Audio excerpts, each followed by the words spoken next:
안녕하십니까. 민주, 인권, 평화, 정의, 통일을 지향하는 방송 클릭뉴스 네트워크 CNN21 방송입니다. 코로나19로 더욱 많은 영래가 되는 분들이 나이 드신 어르신분들입니다. 오늘은 요양원과 요양병원의 차이라는 내용으로 광주광역시 노인복지협회 손재홍 협회장님을 만나봅니다. 안녕하세요. 네, 안녕하세요. 네. 반갑습니다. 네. 우선 시청자분들이 알기 쉽게 노인복지의 개념에 대해 말씀 부탁드립니다. 노인복지라면 한마디로 말씀드리면 노인의 행복한 삶을 이렇게 만들어주는 것이 노인복지죠. 그래서 노인이 서비스 질을 향상시켜서 노후가 편안하게 행복하게 이렇게 살 수 있도록 국가나 사회나 어떤 기관들이 이렇게 도움을 드리는 이게 바로 저는 노인복지라고 생각합니다. 네. 오늘 본격적인 주제인데요. 네. 요양원과 요양병원의 차이 좀 쉽게 설명해 주시죠. 네. 쉽게 간단히 설명을 드리고 싶은데 약간의 시간은 좀 걸릴 것 같아요. 왜냐하면 이게 먼저 법부터 다릅니다. 그러니까 요양원은 이게 노인복지법을 이렇게 따르는 거고 요양병원은 의료법을 따릅니다. 그리고 목적이 완전히 다릅니다. 첫째, 목적이 뭐냐면 요양원은 케어, 돌봐주는 것이 요양원인데 목적이 요양병원은 쉽게 말하면 치료해주는 거, 의사가 있어서 치료해주는 기능이 요양병원입니다. 그런데 일반인들은 대부분 그것을 혼재되어 있어요. 그리고 잘 구분하지를 못합니다. 그래서 잘못되어가는 사례가 많이 비일비재일 발생되고 있는 게 안타까운 현실이고요. 내용적으로 보자면 요양원은 치매, 중풍, 파킨슨 이런 노인성 질환을 가진 사람들이 6개월 이상 장기적으로 이렇게 돌봄을 해드리는 이런 필요성을 느끼는 사람이 사실은 요양원에 와서 생활을 하는 거고요. 요양병원이라는 것은 의사 또는 한의사가 의료 행위를 할 목적으로 노인성 질환, 만성 질환들의 의료 행위를 받는 겁니다. 의료 처치를 받는 거예요. 치료를 받는 것이죠, 이게. 그게 이제 명확히 다르죠. 예, 근데 그 명확히 다른 것을 대부분 사람들이 인지를 못하고 또 거기에 따른 어떤 구성 인원들도 다릅니다. 그러니까 돌봄을 봐주는 요양원은 돌봐주는 기능이나 요양보호사가 필요합니다. 돌봐주다. 그래서 법적으로 2.5명당 1명씩 요양보호사가 있는 거거든요. 그래서 치매 어르신들을 돌봐주고 밥도 드리고 목욕도 시켜드리고 세면도 해드리고 이러는 것이고 그래서 요양보호사가 2.5명당 1명씩 있고 요양병원은 요양보호사가 없습니다. 전혀. 없이 의사하고 간호사가 있어서 아픈 사람 치료만 해줍니다. 이게 이제 요양병원이에요. 그래서 이제 그런 혹시 필요하다면 자기 돈을 내려갖고 요양병원은 간병인을 쓰죠. 그건 자기 돈을 내가지고 개인적으로 쓰는 거고 요양원에서는 그냥 개인적으로 간병인 비용을 내는 사람은 제로입니다. 없습니다. 그냥 국가에서 지원이 이미 다 나와 있죠. 네. 나와 있어서 그래서 요양보호사 채용하면은 돌보는 거랄지 이런 것은 다 국가에서 지원되기 때문에 그냥 개인들은 부담을 하지 않아도 되고 요양병원은 간병인은 뭐 하루에 8만원, 10만원씩 이렇게 내면서 그냥 개인이 받아서 개인 돈을 지출을 하는 것이고 이렇게 돼 있죠. 그래서 제일 여기에서 이제 큰 문제점이 이런 것들이 혼재돼 있어가지고 서로 이게 내가 필요한 것을 맞춰서 가서 서비스를 받아야 되는데 그 서비스를 필요한 것이 아닌 엉뚱한 것에서 서비스를 받아버려요. 이게 우리 국가적으로 엄청난 큰 문제입니다. 이게. 그래서, 내가 치료를 받아야 할 어떤 필요성이 있다면 병원으로 가야죠, 당연히. 병원에 가서 치료를 받는 거, 요양병원에 가서 하는 거고, 치료가 아니고 내가 돌봄, 케어, 이렇게 케어를 받고 돌봄을 받아야 할 사람은 요양원에 와서 케어 돌봄을 받아야 되는데, 이게 케어 돌봄을 받아야 할 사람이, 치매 걸린 사람이 쉽게 말하면 요양병원에 가 있어. 그럼 잘못 가 있는 거잖아요, 이게. 근데 일반인들이나 국민들은 그걸 모르고 진짜 그쪽으로 가서 있는 것이 우리나라 현실에서는 제가 봐서는 70~80%가 그렇게 하고 있습니다. 근데 따로 안내를 해주지 않나요? 이게 국가에서 해야 돼요. 따로 안내해줘서 이런 분야가 잘못되어 있으니까 정말 치료가 필요하면 병원에 가야 되지만 돌봄이 필요하면은 요양원으로 가십시오. 혹 안내를 해주고 국가 홍보처에서 홍보도 해주고 또 언론에서도 그런 것들을 부각시켜서 이런 것들을 자꾸 국민들이 알 수 있도록 그래야지 국민이 제대로 알고 자기 부모님들을 정말로 돌봄이 필요하니까 돌봄을 모셔주는 것으로 모실 거 아닙니까? 그런데 전혀 국가나 이런 자체에서는 그런 기능을 홍보랄지 안내랄지 이런 자체가 없습니다. 지방자치단체도 없습니다. 어느 누구도 없습니다. 그런데 유일하게 있는 것이 요양병원은 수익사업이에요. 어떻게 보면요. 그래서 돈을 벌라니까 홍보팀을 보여요. 네. 그래서 무조건 요양병원이 좋습니다. 이렇게 갖고 다들 홍보팀들이 모셔가 그래요.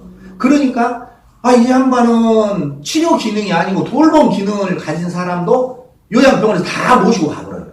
그러니까 일반 가족들은 병원이니까 그냥 의사 있으니까 좋겠지 하고 다 가버려요. 근데 실질적으로는 그 사람은 치매 어르신이기 때문에 운동도 해야 되고 또 쉽게 말하면 산책도 시켜드려야 되고 돌보면 이런 것들이 필요하는데 이 기능은 요양병원에서 못 오잖아요. 네. 요양원에서는 해주고 있는데 그러니까 전혀 자기의 삶 자체가 오히려 피폐화되어요. 삶이 제대로 행복한 삶이 돼야 되는데 오히려 요양병원에 가면 대부분 그러잖아요. 베드 침상 하나에서 먹고 자고 싸고 세 가지 기능을 다 합니다. 어디 움직이지 않고 그 자리에서만 있는 거예요. 침상에서만. 그러면 젊은 사람도 침상에서만 일주일 동안 있으면요. 그 사람 못 걷습니다. 근데 나이 드신 분이 일주일이 아니라 한 달, 두 달을 침상에서만 누워놓는데 걸을 수가 있겠어요? 더 체력은 더 낙후돼서 결국은 이제 돌아가십니다. 요양을 하러 가셨다가 더 병을 얻게 되신다는 말씀이시네요. 병을 얻는 게 아니라 신체를 더 쉽게 말하면 저하시켜버리죠. 네. 신체를 운동도 하고 활동도 해서 더 건강을 유지시켜줘야 되는데 유지시키는커녕 침상에서만 놔둬버리니까 네. 침상에서 가만히 그 한 평도 못 되는 기능에서 하루 종일 있어보세요. 일주일, 한 달 있어보세요. 살겠습니까? 왜 그런 정책을 나는 가고 있는지 저는 요양원을 이렇게 봐보면 침상에서 절대 못 있게 하는 요양원들이 많습니다. 나가서 활동하고 노래방 시켜주고 영화도 보여주고 산책도 시켜주고 이런 요양원들이 많거든요. 그러면 요양보호사들이 있으니까 모시고 다니면서 다 할 수가 있어요. 근데 요양병원은 요양보호사가 없으니까 그게 기능을 못 오고 그냥 침대에만 가만히 뉘어놓은 거예요. 안 뉘어놓으면 어찌고 보여요? 막 밖으로 나가보려면 못 나가게 하잖아요. 그러다 보면 신체 구속이 되잖아요. 그래도 막 움직이고 하면 어때요? 잘못하면 이제 안정제 같은 거랄지 어떤 정신 안정제 이런 거 들여버리잖아요. 그러면 편안하게 수면제 드시면 잠만 자잖아요. 그러니까 우리는 요양병원에 갔더만 우리 엄마 아버지는 잠만 잡디다. 맞아요. 잠만 자게 만들었어요. 그러니 그 사람이 건강이 회복이 되겠습니까? 오히려 더 다운이 되죠. 그런데 왜 그런 분야는 우리 국가에서 그런 것을 장려하고 확대하고 해서 눈만 뜨고 나면은 요양병원이 막 몇 개 생기잖아요. 사무장 요양병원이라고 해가지고 그 어떤 의사 기능이 없는 사람들이 개인들이 어떤 돈 벌 목적으로 해갖고 만든 요양병원이 많지 않습니까 지금? 그거에 확대되잖아요. 그래서 노인의 삶이 행복하고 정말 이렇게 노후가 참 좋은 세상이구나 이런 삶이 되도록 국가에서는 장려해주고 정책을 그 방향으로 몰아줘야 되는데 그러지 않고 오히려 더 노인들이 힘들고 어렵고 또 건강이 낙후되는 이런 방향에 이를 장려를 한다는 것은 정책이 잘못됐다고 저는 보죠. 네. 듣다 보니 궁금한데요. 외국에서는 이런 개념이 정확하게 구분되어 있습니까? 네, 그렇습니다. 외국에서는 이런 분야를 철저하게 관리를 합니다. 관리를 해서 제가 OECD 평균을 놓고 봤어요. OECD 평균을 보니까 선진국의 OECD는 대부분 요양병원이 한 1, 2%대밖에 없습니다. 그런데 우리나라만 기이한 현상이에요. 우리나라는 60, 70%가 요양병원이에요. 그렇게 많아요, 요양병원이. 그러다 보니까 선진국에서 요양병원을 못 만들어서 안 만들겠어요? 충분히 만들 수 있지만 어르신의 삶의 질을 높이기 위해서는 요양병원을 확대 생각해는 안 되겠다. 이래서 정책적으로 그걸 못 오게 해버린 거예요. 그리고 정말로 요양이 필요한 사람 일부만 해라 해서 한 1, 2%대밖에 없어요. 근데 우리나라는 70%, 80%가 요양병원이에요. 지금도 더 늘어나잖아요. 더 늘어나고 더 확대만 시행하고 있잖아요. 그래서 노인의 삶이 어떻게 되겠습니까? 정말 저는 안타깝습니다. 이런 상황은 저도 늙을 거고 여기에 시청을 하시는 우리 시청자분들도 다 늙을 거예요. 앞으로. 늙어서 노인에 됐을 때 우리 삶이 어떻게 되겠는가 정말 저는 안타깝습니다. 네, 회장님께서는 지난 시의정 활동과 박사 학위까지 마치시고 실제 현장인 비영리 사회복지법인 요양원에서 활동하고 계신데 모 신문사설에서 국가가 발표한 치매 요양병원에 대한 논평을 하신 글이 이목을 끕니다. 요약 한번 해주시죠. 네, 그렇습니다. 사실은 하도 제가 답답해서 한번 언론에다가 제가 논평을 한번 내놓은 게 있는데 네. 그걸 요약해서 말씀드리자면 다른 게 없습니다. 우리나라가 정상적인 어떤 노인복지 정책이 가져야 되는데 그게 거꾸로 가고 있다. 잘못되어 가고 있다. 왜? 정말로 치료가 원하는 사람이면 병원에 가야 되는 것이 맞고 병원에 가서 치료해야죠. 근데 치료를 받을 필요성이 없는 사람이 왜 병원에 가 있어? 앉아 있어요? 왜 누워 있어요? 그래서 오히려 건강을 망쳐요. 이런 정책을 지금 실행하고 있어요. 예를 들면 치매 어르신이라고 제가 예를 들게요. 자, 치매는 국가적으로 세계적으로 치료약이 없잖아요. 치료를 할 수 없습니다. 치매는. 근데 치매 걸리신 우리 어르신을 치료 기능인 왜 요양병원에 다 모셔놔요? 지금 요양병원 하면 치매 어르신이 7, 80%가 있습니다. 거기 갈 상황이 아니죠. 어디로 가야 되겠어요? 치료가 아니라 치매 어르신은 필요한 게 뭐예요? 돌봄이 필요하잖아요. 요양원으로 가요. 그렇죠. 돌봄이 뭐냐면 쉽게 말하면 치매 어르신들은 기억이 없어서 잘 못 오니까 식사도 제때 못 합니다. 그러면 식사도 잘 해드리고 목욕도 못 오면 목욕도 시켜드리고 세면도 못 오면 세면도 시켜드리고 산책하고 싶으면 산책하고 시켜드리고 영화도 좀 보여드리고 즐겁게 이렇게 생활하고 놀면서 이럴 수 있는 곳이 요양원인데 그걸 보내야 되잖아요. 근데 지금 봐보세요. 현장 우리나라의 실정을 봐보세요. 대부분 다 요양병원에 가 있잖아요. 요양병원에서 치료 가능합니까? 안 되잖아요. 근데 그 사람 활동을 움직이지 못하니까 못 오게 하니까 어떻게 돼요? 그냥 침대에다가 넣어놓잖아요. 한 평짜리 안 된 데에서 3가지 기능한 것이 맞습니까? 자, 우리나라는 이런 상황이요. 침대 하나 3가지 기능. 첫째 뭔 기능이냐? 침실의 기능. 두 번째 화장실 기능이 있습니다. 거기서 전부 화장실을 봅니다. 세 번째 식당 기능이 있습니다. 거기서 밥을 먹습니다. 전부 다. 그러니까 먹고 자고 싸고를 한 평도 안 본 곳에서 합니다. 이게 삶입니까? 저는 노인 인권 자체도 없어졌다고 봅니다. 이런 삶을 사는, 우리가 늙어서 내가 그런 삶을 산다 그러면은 살고 싶겠어요? 어르신들이. 근데 왜 우리나라는 그런 것을 장려합니까? 왜 그런 것을 확대시킵니까? 그걸 축소시켜야 되잖아요.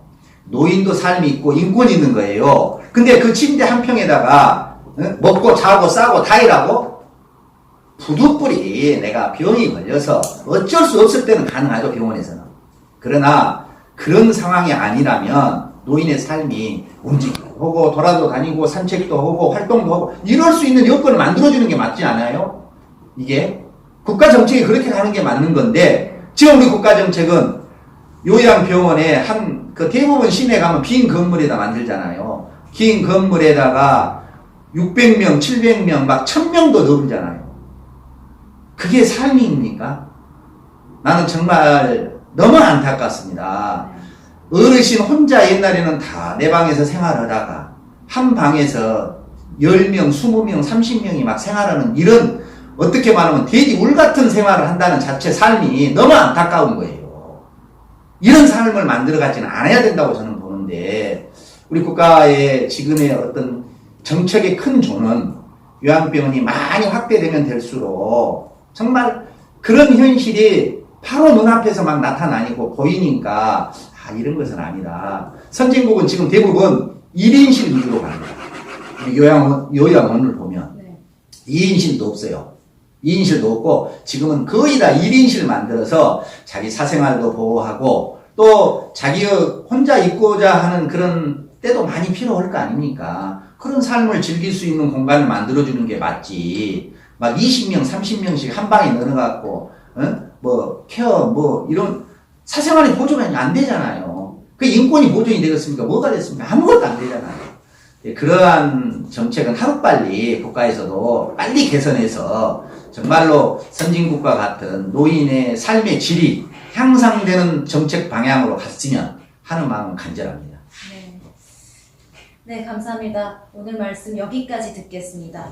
어려운 여건에서도 노인 복지를 위해 애쓰고 계신 전 광주광역시 의원이신 손재홍 협회장님의 노고에 다시 한번 감사드립니다. 늘 강건하셔서 어르신이 행복한 그날까지 지금 마음 편치 않으시길 응원하겠습니다. 지금까지 보도 제작의 김준석, 진행의 저는 오수련이었습니다. 시청해주신 여러분 고맙습니다. 감사합니다.